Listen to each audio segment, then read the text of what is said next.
Can you tell us a little bit about you and specifically your new book that is right behind your shoulder, I see, Yes, Dining it's Out?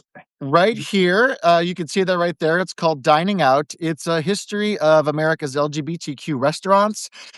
Take a look at about 100 years of restaurants from the late to 19th century all the way through today.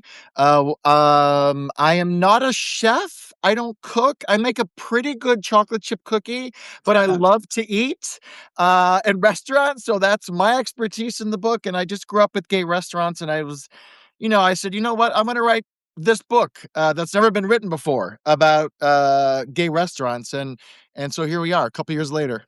Well, I started reading your book and I'm really enjoying it. And it was funny because I started reading it after reading Fried Green Tomatoes. And it's so clear to me, just from the beginning of your book, when you talk about the diner that you would go to, the gay diner in Chicago, what the link is between that and this, in terms of creating a space. That's a safe space. And in this book, I feel like it's even beyond just the queer community, but it's also the Black community and other communities too that are represented in the story. So maybe right out of the gate, I could just ask you, what made you choose fried green tomatoes? Yeah, it's interesting. As I started to research on my book, I just assumed that there were a lot of books out there about gay restaurants. And it turns out that was not the case. There's some wonderful journalism about gay restaurants. But there really there were no nonfiction books just about gay restaurants. Mine is the first, and I'm very excited to be the first person to sort of chronicle gay restaurants in the nonfiction world. And when it comes to novels, there aren't as many as I thought. You'd think that a restaurant would be this place where, novelists would want to set gay stories, but I didn't find any. There's a wonderful short story by my favorite writer, Andrew Holleran, about a man who manages a restaurant. But other than that, I didn't come across any at all, except I'm in listening the, to you. Sorry. yeah, no worries. I had to grab a tissue. Sorry. No worries, no worries. Except in the romance genre. With Uh, I know nothing about the romance genre at all, but if you want a love story about two men, two women, whoever, at a gay restaurant, there are so many gay romance novels out there set in that world. It's kind of like Heated Rivalry, but with chefs. mhm. And so they're out there. I don't know enough about them, but there weren't. Those are the only ones that I know of. When you think about the book, about a novel, I should say, about gay restaurants, it's this book, for so many reasons, which I think we'll get into. But, I thought, yeah, there really is only one big one, and this is it. Now, in terms of the, excuse me, the context for this book, like, I looked up Fanny Flagg. I actually don't know much about her. I remember seeing this movie when it came out and loving it when I was younger. But, it's funny because it's like, I feel like this book is very strategic about how it deals with queer representation because it's kind of like almost like an Easter egg. Like it's sort of just like in there, but it's not the subject of the book. And if you were just like a mom or a pop or whoever, just like at a grocery store and you saw this, like, oh, I want to read this fun book about a little cafe and these people, but it's sort of like stealthily a queer story. And I'm wondering if you could talk a little bit, or if you know a little bit about the context in which this book was written, specifically about Fanny Flagg.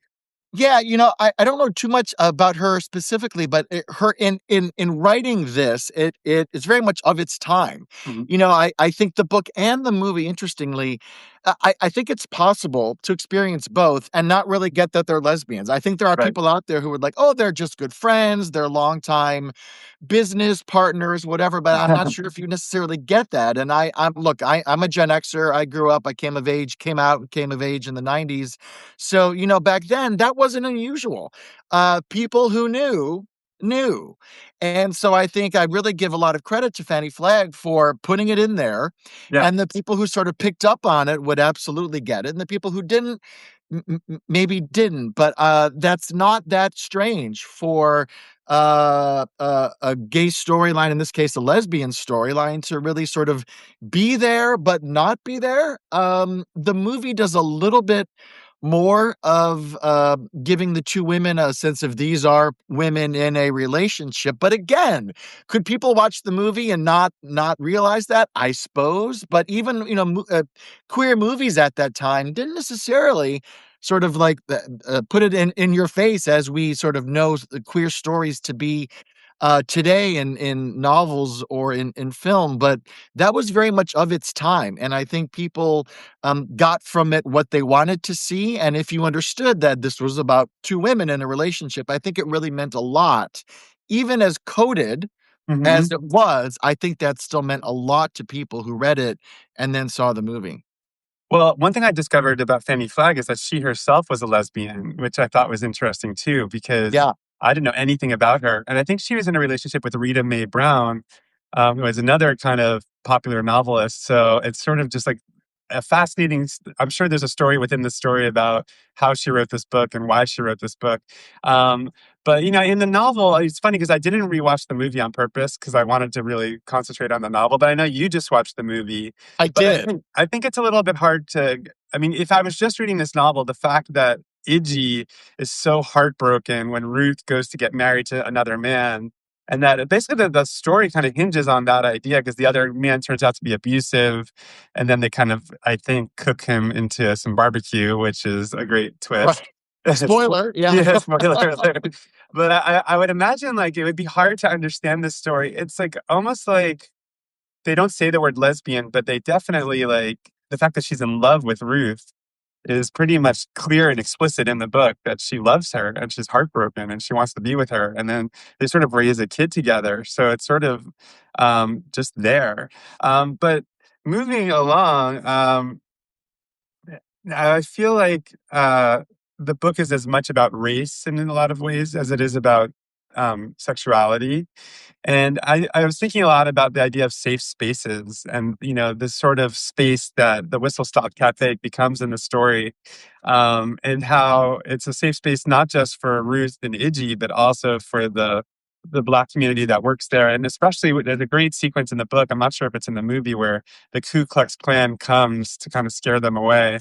And then kind of Iggy just goes out and like tells them off. And I'm wondering if like this book if you could speak a little bit about the way this book, the intersectionality, not to use a fancy word, between race and sexuality in this story.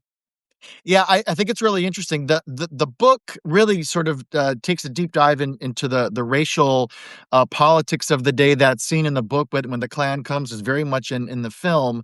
The book doesn't really go too into the sexuality part. It's the reverse, I think, in the film.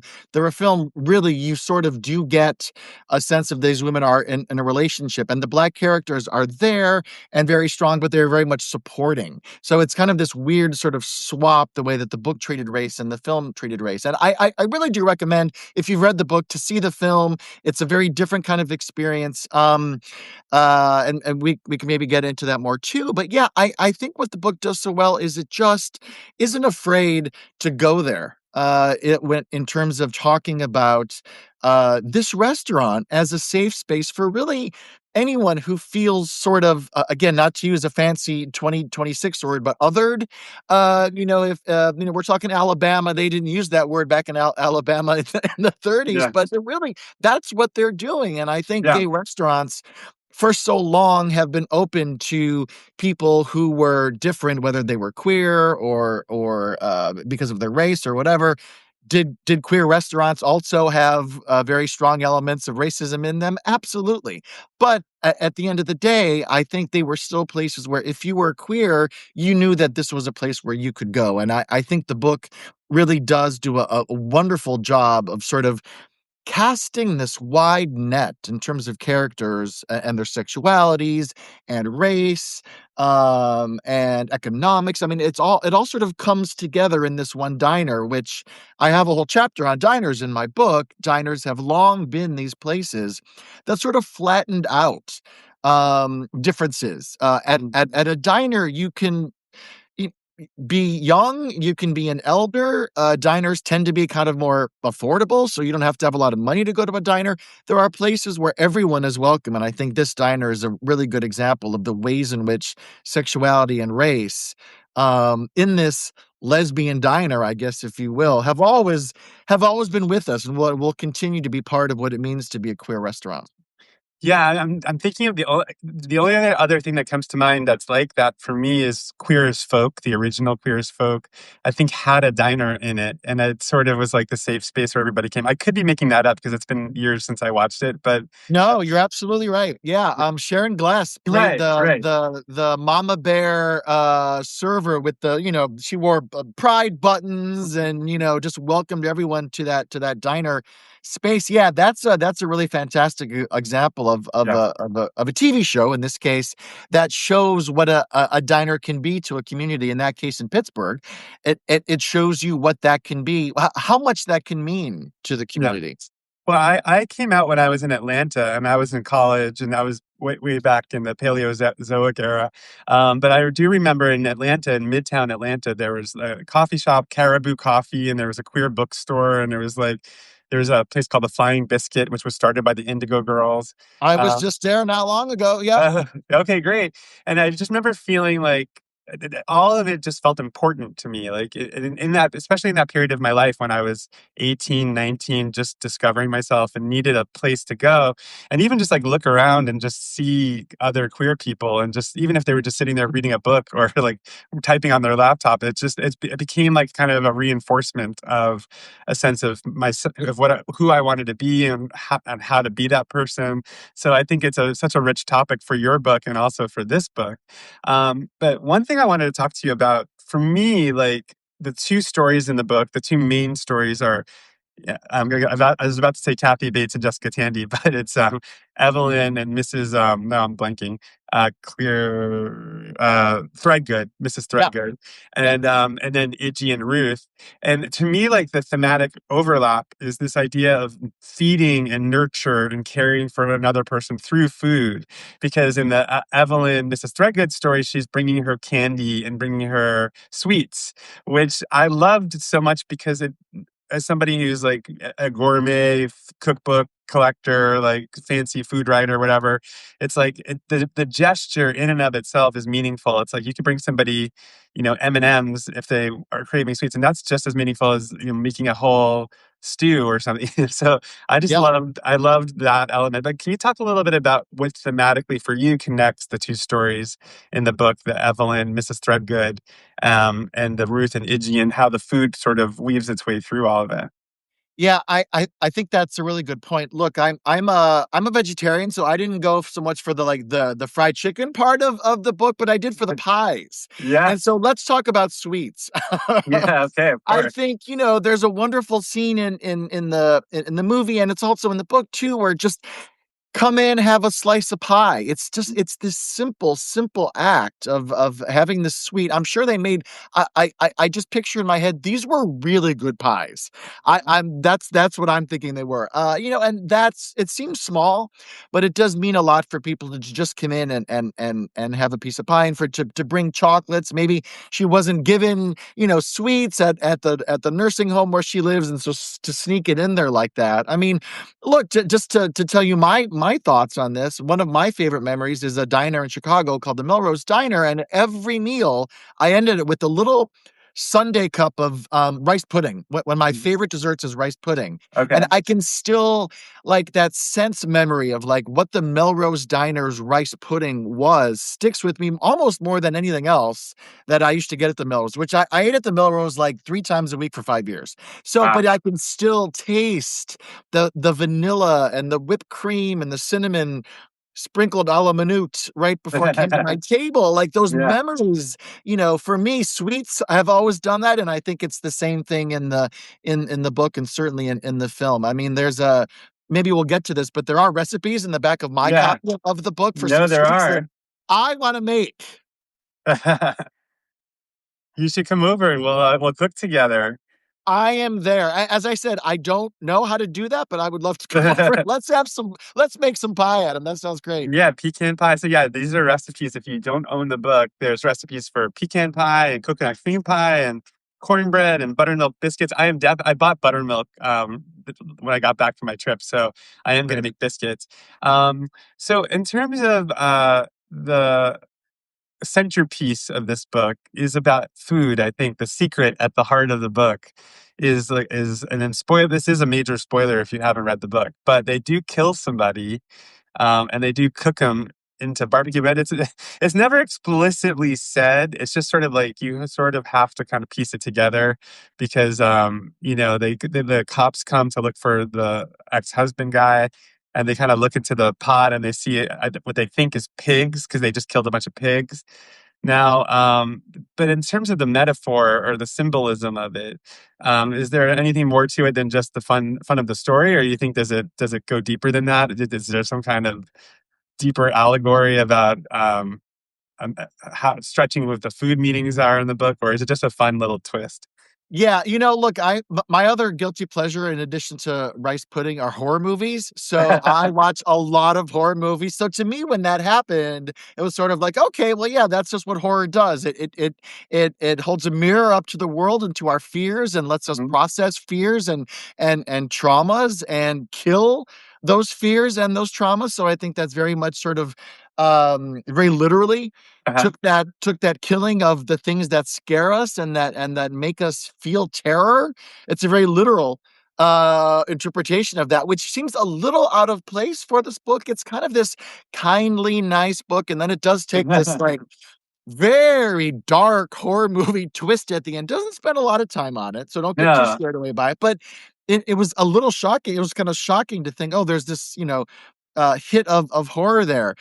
So yeah, I think if you think about it metaphorically, I think it's certainly them sort of taking ownership of their fears and sort of saying, "You don't own us." Yeah.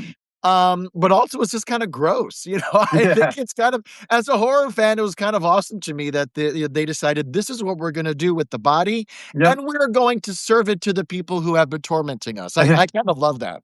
And it's also like, as like, I mean, this is maybe stretching it, but like sort of like the digesting of your enemies, like sort of like, sort of disposing of them. And Yeah, it's almost like there's something about sort of trying to keep the peace of the equilibrium of the life that they're living. And it's like, well, this guy's got to go.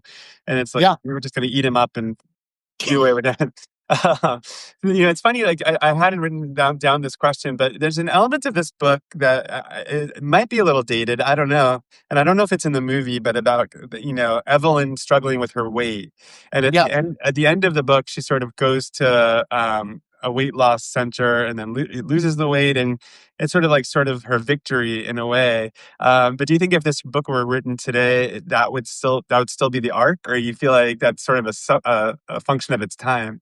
Yeah, I think that's a little bit a function of its time. I mean, I think it could be part of a book. Maybe it wouldn't be so sort of heavy, as it is in the book, and it certainly is in the movie too. Maybe it wouldn't be too much there. It might be a part of it, but yeah, I think the focus would maybe be less about like are you at the right weight, and you're happy you're thinner, et cetera, et cetera. Probably wouldn't lean into that too much. Yeah, there's a lot about the book that is gonna feel dated for people who have Yeah, never read it.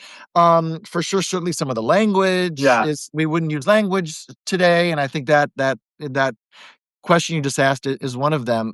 Still, if you think about it, well, this is what it was written like at the time. I think there's a lot of I think it's very special, actually. yeah.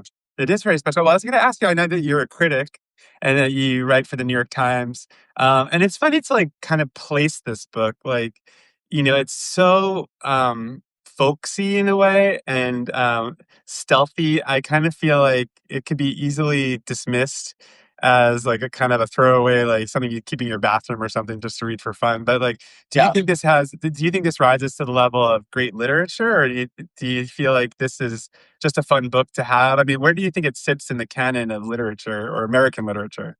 Yeah, sure. I mean, look, I review horror movies, so that's kind of my Oh, okay. my lane. I'm not a book critic, but if I were to put on a book critic hat, I would say, yeah, I'm not sure if it's great literature. I think Fanny Flagg, like you said, is a very folksy Yeah, writer, but it's not lightweight. This is yeah, not a book that you just sort of like pick up and put down here and there. Like I think it really asks you to really focus. I mean, there are a lot of characters, first of all, so yeah, it does ask you to sort of focus on these characters and and the paths that they take. But yeah, I mean, I don't think it's great literature, but I think in terms of lesbian love stories written in that era, certainly lesbian love stories centered around restaurants. I mean, this is it basically for the most part. So I think for those reasons, I think it still means a lot. I know some lesbians who think Fried Green Tomatoes is like the movie. There's gay men who, I don't know, love Priscilla Uh, or Call Me by Your Cruising Name. or yeah, Yeah. whatever their movie is. I know a lot of lesbians who Fried Green Tomatoes is the lesbian Mm, movie to beat. That yeah. and Carol. Carol and Uh, Fried Green Tomatoes are from the lesbians that I know, those are the movies to at the top of the list. Yeah. Well, to segue a little bit back to your book, I'm curious, you talked a little bit about the fading diner and like the idea that this used to be a thing. So what it is the equivalent of all this now in 2026? Where do you go? Are these places still around? And I didn't get to the part of your book yet where you talk about that, but can you tell us a little bit about, your research and just what you know about that? Yeah, sure. When I wrote this piece, the book is based on a feature that I wrote for the New York Times in 2021, and I thought the piece would be "The Gay Restaurant is Dead." In the 90s, if you lived here in Chelsea, or I lived in DC and Chicago, there were gay restaurant after gay restaurant after gay restaurant, and I thought that those days had disappeared, and that's true. But at the same time, gay restaurants are really flourishing across the country. Maybe not so much here in New York as they once were, but they are flourishing, and I think the diner is a great example of that. I in my research, I would ask people, "Tell me about your favorite gay restaurant," and they would sort of think, and they weren't sure. And I said, "Well, where did everyone go after the clubs?" And then they would say, "Oh, well, everyone went to so and so and so and so," and almost to a person, that restaurant was a diner because diners are open 24 hours usually. And, in the case of the Melrose in Chicago, it was in the gay neighborhood. And so I think if you want to find a good gay restaurant, I would say find a diner near the gay bars in your Hmm. community and also go to drag brunch. I mean, drag brunch is so ubiquitous. I'm actually writing a story for the Times about drag brunch or Have about fun. drag in New York City. And one of the things that I focused on was drag brunch. I mean, they're everywhere. I mean, I'm from Cleveland. You can get drag brunch in Cleveland. You can get small town drag brunch. They're all over. Mhm. So I think gay restaurants are really thriving still. And if you want to find one, again, just find the nearest drag brunch and go there and support it. That's Mhm. the thing. Without, our community and our allies supporting these gay restaurants, they're not going to stick around. I should just note that Elmo here in New York, this long time gay restaurant in Chelsea is closing in about 2 weeks, I think. And that's a real legacy restaurant that's now going to be gone. And so I think as that continues, the community has to ask we have to ask ourselves, are we doing enough to support gay restaurants? And I hope the answer is yes, we're going to continue to do so. And it's funny because, like, I do think it comes back to the book because when you talk about drag brunch, that's as welcoming a space for straight people as it is for gay people, if not more. I mean, the drag brunches I've seen, a lot of women are there, or bachelorette parties, or things like that. Yeah, And I feel like what's great about this book is that it's as much as it's a lesbian restaurant, it also is the whole is a base of operations for a lot of people in the story. And I do think the story sort of services a lot of other characters almost equally, if as Ruth and Iggy. There's Arliss, we follow him in Chicago. yeah, There's the woman who like is giving dispatches from the post office. right, um, right, but I do think she's painting a picture of sort of how a community is built around a space, and how the Whistle Stop Cafe is sort of where everyone congregates, it's where everyone, yeah. and it goes beyond the sexuality in a way too. So I do feel like these queer spaces are important, not just because of the queer people who go there and feel safe, but it's also a way to kind of introduce gay people to a larger community, and a larger community to gay people. It's sort of a double function, I guess, is what I'm trying to say. Yeah, that's absolutely true. Look, and all the drag brunches that I went to just for the story alone, yeah, I would say the majority of people there were women, probably straight women, but Mhm. there were gay men there. There were women who brought their husbands there. So that is an example of the ways in which drag brunch. And I get into this in my book. It has a history of four gay men mostly. Yeah. Now that's changed. Drag race has sort of changed everything about drag, and so I think Yeah. now drag brunch is less gay than it used to be. That's not a good thing. That's not a bad thing. That's just sort of how gay restaurants have evolved and changed. And I think anything that brings in people from outside of our community, as long as our community is still there, Yeah. I think is of tremendous value. Well, it's also interesting because I've been thinking as we've been talking about phones, and I mean, we're talking right now on the phone, but like, Yeah, between Instagram, but also like Grinder and Scruff and those apps, it's like, what is the purpose of a gay restaurant these days where you can just be home and order food delivered to your house yeah, and go on an app and meet somebody? And in the opening of your book, you talk about, going to this diner and sort of meeting people and, meeting romantic partners, and that almost feels quaint now, that idea of meeting somebody in real life. And I do think even beyond just the queer community, it also goes obviously to the heterosexual community in terms of just everyone being home on their phones. yeah. And I wonder, is that also part of what's happening when you look at places like Elmo closing? Do you think it's because we've all gone so digital? Yeah, I mean, look, the restaurant business is a tough business no matter what, and so I think with Elmo, I'm not sure why they're closing, but it does Yeah. seem like from what they said, there's gonna be a high rise there or some sort of, real estate something. So, there's all kinds of reasons why places close, but to your point, I think it was interesting. I was at a party recently. I'm a Gen Xer. I was the oldest gay guy in the room, mostly Gen Z, and they all kept saying how great it would be if we could have like a third space.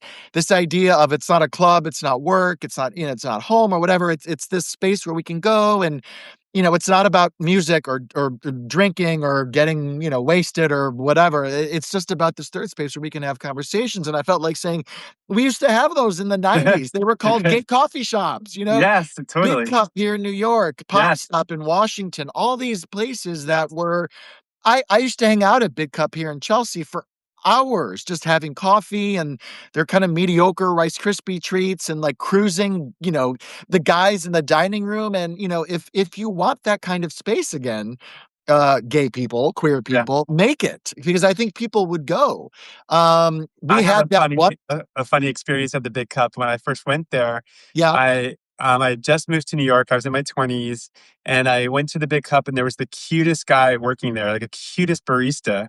And when I walked up to him, he said, "Hi, Adam," and I said, "Hi." Like, he's like, "It's me. Like I went to college with you," and he's like, "I'm Scout." He's like, I was in your French literary theory class." Wow. And I was like staring at him, and I was like, I would have remembered this person. Like, this is one of the most attractive people I've ever seen. And as I was sat down at the table and I was just like looking at them, I was like, am I in a dream? Like, what is going on? And then I realized that it was a transgender person who had transitioned. And I did not put that together at all. This is how long ago this was. This was like 15, 16 years ago. Wow. But that was such an incredible experience. It was like sort of eye opening, but also like it fostered this sense of community and connection.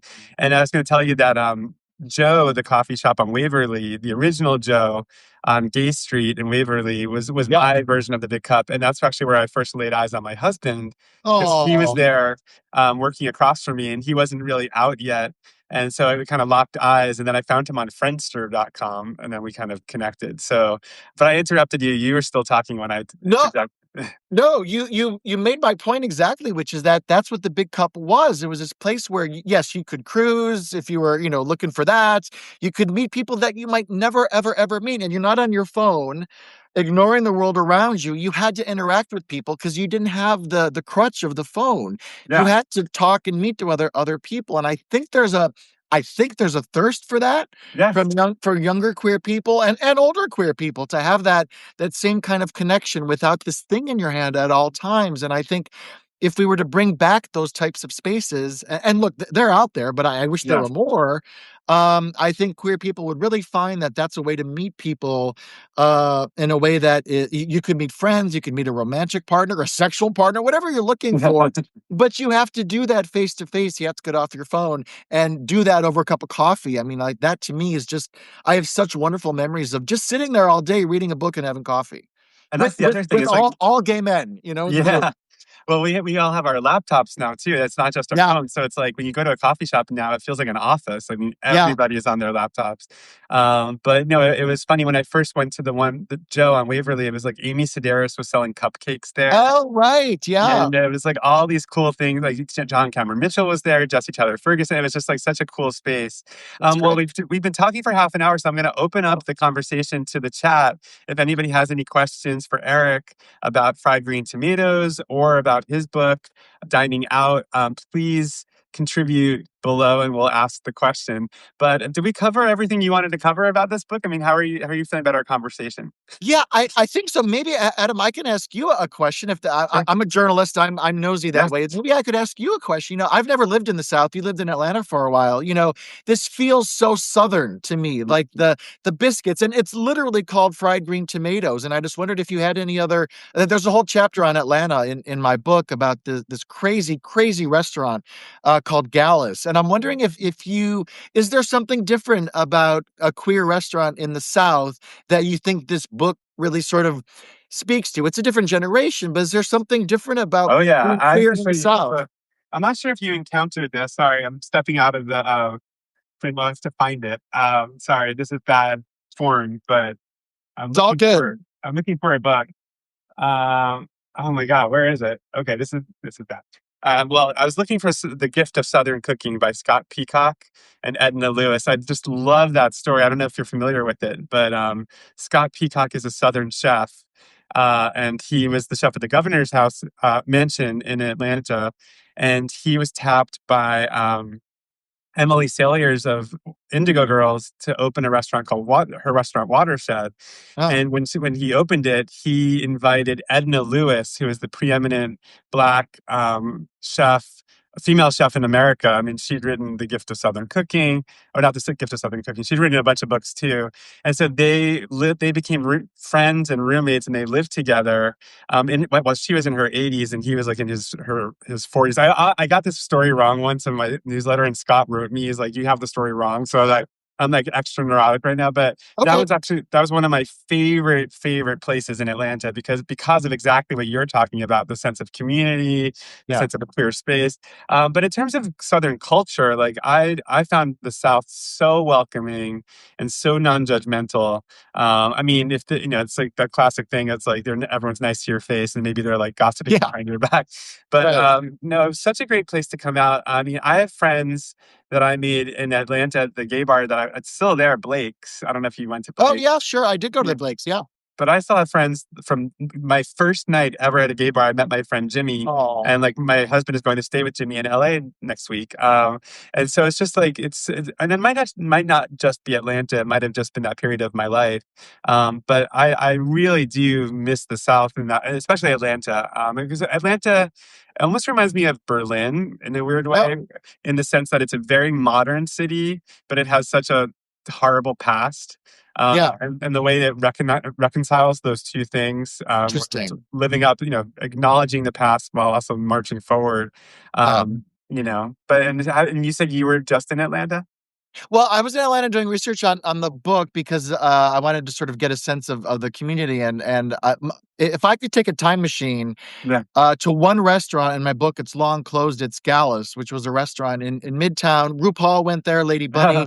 That whole era of drag performers went there, and it was just a place that seemed. I don't think you could do a restaurant like this anymore. It was a fine dining restaurant, and then it was also like a piano cabaret bar, Yeah. and then all the hustlers were in the basement, and so like you could do it all in one night. And I Right. just don't know of any other restaurants right Yeah. now that serves that kind of purpose. So Atlanta has the restaurant, the time machine restaurant for me. So There was one called Harriet and Muriel's or something in Muriel's that was very campy and okay, very like it had like sort of a kitschy vibe, which I also love. I mean, yeah, it had such a great. It reminds me also a little bit of Seattle and that like there's lots of little neighborhoods and nooks and yeah. crannies.